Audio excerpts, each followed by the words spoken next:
Ne znam više li me se sjećate. Ako se slučajno ne sjećate ili ste novi, ja sam Josip i dobrodošli na biciklizam.net kanal. Danas ćemo pričati o tome zašto mene nema na kanalu. Prije već sad više od mjesec dana bio sam na vožnji. Prejako sam krenuo.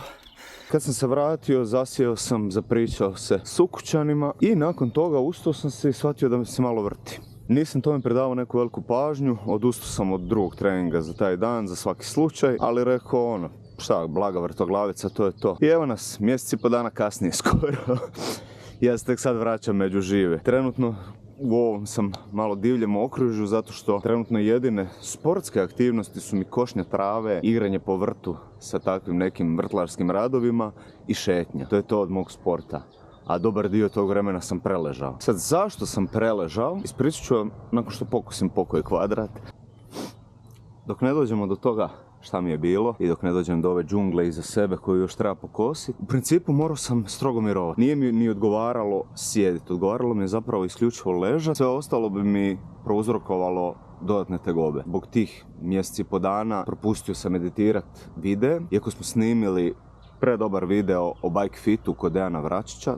Znači, još to nisam uspio izeditirati. Još jedan video o svojim prvim dojmovima nakon bike fita. I prekinut sam naprasno u snimanju nekih drugih videa. Snimao sam jedan izazov od 30 dana. Njega sam morao prekinut jer nisam bio u stanju voziti bicikl. Morao sam samo ležati. Tako da njega ću nastaviti možda nekad u budućnosti kad se vratim. Kad dođem sebi. Također, propao je i biciklistički dio priče. Izgubio sam treninge i nisam sad u stanju ići na brevet 1000 u Vodice 1.5. Nisam trenutno još ni u stanju voziti bicikl.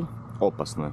A sad ću vam objasniti zašto, kako. Moram doslovno pročitati, jer je teško i zapamtiti. Ustanovili su mi nakon par dana, što mi je bilo jako loše. Znači, nakon te vožnje imao sam blagu vrtoglavicu koja je prerasla u veliku vrtoglavicu. Sljedeća 3 dana otprilike nisam se mogao pomaknuti iz ležećeg bočnog položaja. Svaki put kad bi pomakao glavu, a kamoli tijelo, povraćalo mi se ajme i jako mi se vrtilo. I otišao sam na hitnu i ustanovili su mi benigni paroksizmalni pozicijski vertigo. Da. Uglavnom, taj poremećaj uzrokuje kratke epizode vrtoglavice kao odgovor na promjene položaja glave koje stimuliraju stražnji polukružni kanal unutarnjeg uha. Či imate nešto što se zove unutarnje uho i ako sad dobro shvatite, unutra postoje nekakvi kristaličići koji se pomaknu.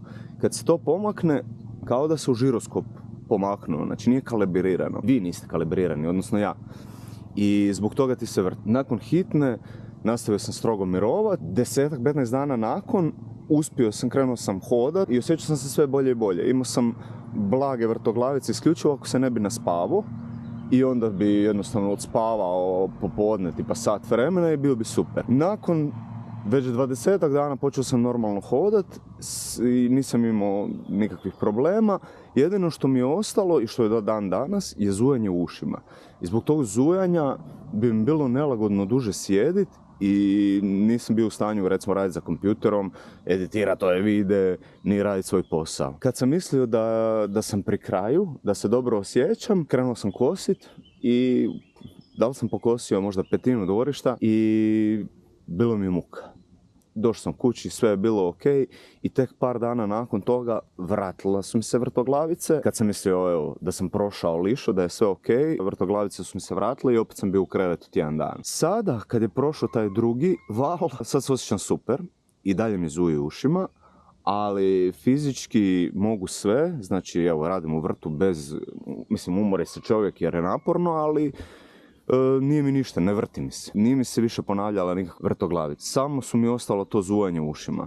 Sad mi za jedno 20 dana, početkom 5. mjeseca, predstoji kontrola i na toj kontroli bi mi trebali pokazati vježbe. Htio sam ići prije kod privatnika, ali u principu trebaš proći tu prvu kontrolu, pa tek onda smiješ ići na te vježbe. U 80 do 90 slučajeva vježbe glave, koju ti doktori pokažu, namještanje tog unutarnjeg uha će riješiti problem.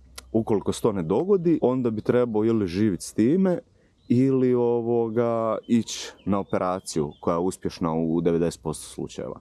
Eto, biciklistički ova sezona je kaput. Nadam se da ću se osposobiti sad u 5. mjesecu da ću moći krenuti voziti bicikl, jer krajem 5. i početkom 6. imam biciklističku turu sa stranim gostima i htio bi biti fit i zdrav da to mogu odraditi, da mogu voziti bicikl i prvenstveno da to odradim, jer mi je to bitno i htio bih krenuti voziti bicikl, trenirati, ići u teretanu, biti aktivan, biti funkcionalan. To je najgore.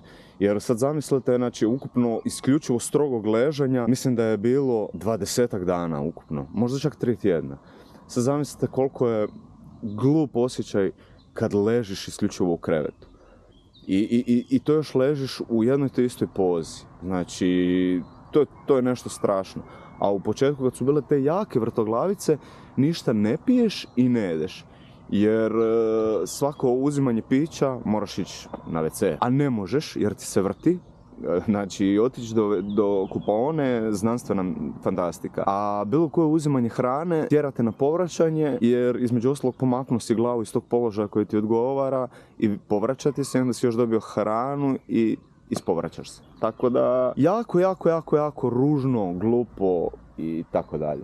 Nadam se da sam sad ukratko objasnio šta je to, neću ići previše detalja jer ovo nije kanal doktora nekog, nego polubiciklista. Nadam se da vam sve jasno zašto nema vožnji, zašto nema sadržaja, zašto smo malo palili sa sadržajem i zašto neki videi kasne. Tako da, što je tu je, ne mogu.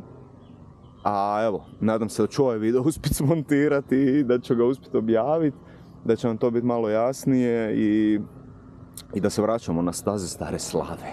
Toliko o tome, hvala svima koji su mi slali privatno poruke, koje su, objavio sam bio story na biciklizam.net Instagramu i Facebooku i tu su mi ljudi slali poruke, jako puno poruka, podrške, hvala. To je to.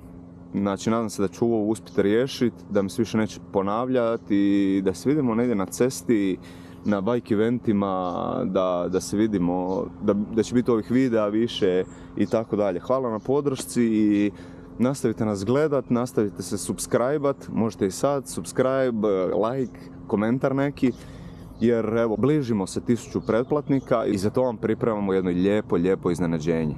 Tako da ja odu sad kosit dok još mogu, jer je ovo džungla iza mene, a vi stojite mi dobro i vidimo se u nekom sljedećem videu. Pozdrav!